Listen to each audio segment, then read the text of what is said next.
ഈശംസിഹായ്ക്ക് സ്തുതിയായിരിക്കട്ടെ. വലിയ നോമ്പിൻ്റെ പുണ്യദിനങ്ങൾ.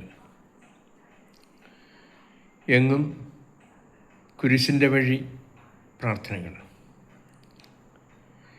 ഈശോ തൻ്റെ പരിശുദ്ധകാലത്ത് പഠിപ്പിച്ചു, ആരെങ്കിലും എന്നെ അനുഗമിക്കാൻ ആഗ്രഹിക്കുന്നെങ്കിൽ സ്വയം പരിത്യജിച്ച് തൻ്റെ കുരിശുമെടുത്ത് എന്നെ അനുഗമിക്കട്ടെ എന്നാണ്. കുരിശെന്ന് പറഞ്ഞ സഹനമാണ്. കഴുത്തിലണിയുന്ന കുരിശുണ്ട്, അനുഭവിക്കുന്ന കുരിശുണ്ട്. അപ്പം നമ്മൾ ആ കഴുത്തിലണിയുന്ന കുരിശല്ലേ അനുദിന ജീവിതത്തിൽ നമ്മുടെ സഹനങ്ങളാവുന്ന, വേദനകളാവുന്ന, സങ്കടങ്ങളാവുന്ന, ദുഃഖങ്ങളാവുന്ന കുരിശുകൾ എടുത്തുകൊണ്ട് പിന്നാലെ വരാനാണ് പറയുന്നത്. കുരിശെന്നും രക്ഷാകരമാണ്. കുരിശൊരിക്കലും പരാജയപ്പെട്ടിട്ടില്ല. മിസ് ഫൗസ്റ്റീനമ്മ മഠത്തിൽ ചേരുമ്പോൾ ഒരേ ഒരു ആഗ്രഹമേ ഉണ്ടായിരുന്നുള്ളൂ, എന്നും ദിവ്യകാരുണ്യത്തിൻ്റെ മുമ്പിലിരിക്കുക, ദിവ്യകാരുണ്യത്തെ ആരാധിച്ച് സായുജ്യമടയുക, അതായിരുന്നു സ്വപ്നം. പക്ഷെ മഠത്തിൽ ചേർന്നപ്പോൾ ഫൗസ്റ്റീനമ്മയ്ക്ക് കിട്ടിയ കുരിശ് അടുക്കളപ്പണി ചെയ്യുക എന്നുള്ളതായിരുന്നു.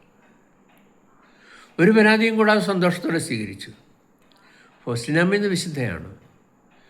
കരുണക്കൊന്ത ലോകത്തിന് വെളിപ്പെടുത്തി കൊടുക്കാൻ ഈശോ തിരഞ്ഞെടുത്തത് ഫൗസ്റ്റീനമ്മയാണ്. ലോകമുള്ളത്രയും കാലം ഫൗസ്റ്റീനമ്മയും അനുസ്മരിക്കപ്പെടും. വിശുദ്ധനായ ചാവറയച്ചൻ ചേർത്തല പള്ളിപ്പുറം പള്ളി വികാരിയായിരുന്നു. അപ്പോഴാണ് മാന്നാനത്ത് ആശ്രമവും പണിയുന്നത്. മാന്നാനത്ത് ആശ്രമത്തിലേക്കൊക്കെ പോവുക വരിക എന്നൊക്കെ പറയുന്നത് ഇന്നത്തെ പോലെ യാത്രാ സൗകര്യങ്ങളൊന്നുമില്ല, ദിവസങ്ങളെടുത്താണ് പോയി വരുന്നത്.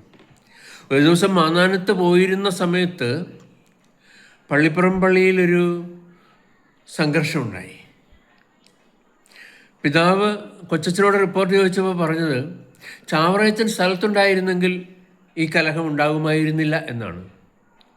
പിതാവ് ചാവറയച്ചനോട് പറഞ്ഞു, പള്ളിപ്പുറം പള്ളിയുടെ അതിർത്തി വിട്ട് പുറത്തു പോയി പോകരുത്. ചാവറയച്ചന് കിട്ടിയ കുരിശാണ്. മാന്നാനത്ത് ആശ്രമം പണിയൊക്കെ നടക്കുന്നുണ്ട്, പക്ഷേ മേലധികാരിയെ അനുസരിച്ചു, കുരിശ് സ്വീകരിച്ചു. ചാവറയച്ചൻ വിശുദ്ധനാണ്. അൽഫോൻസാമ്മ 4 ചുവരുകൾക്കുള്ളിൽ സഹിച്ചു. ഒത്തിരി വേദനകൾ അനുഭവിച്ചു, നിന്ദാപമാനങ്ങളൊക്കെ ഒത്തിരി സഹിച്ചു. പക്ഷേ മധ്യസ്ഥ പ്രാർത്ഥനയ്ക്ക് വേണ്ടി കുട്ടികളൊക്കെ ചെല്ലും. പരീക്ഷയ്ക്ക് പോകുന്ന കുട്ടികൾ അൽഫോൻസാമ്മയോട് പ്രാർത്ഥന ചോദിച്ചിട്ടാണ് പോകുന്നത്. അൽഫോൻസാമ്മ മരിച്ചു കഴിഞ്ഞപ്പോൾ അൽഫോൻസാമ്മ ഉപയോഗിച്ചിരുന്ന തഴപ്പായി തലവശവും കാൽവശവും വട്ടത്തിൽ കീറിപ്പോയതായിരുന്നു. ബാക്കിയുള്ള ഭാഗമേ ഉള്ളൂ. സിസ്റ്റേഴ്സ് എടുത്ത് തെങ്ങിൻ ചോട്ടിലിട്ടു.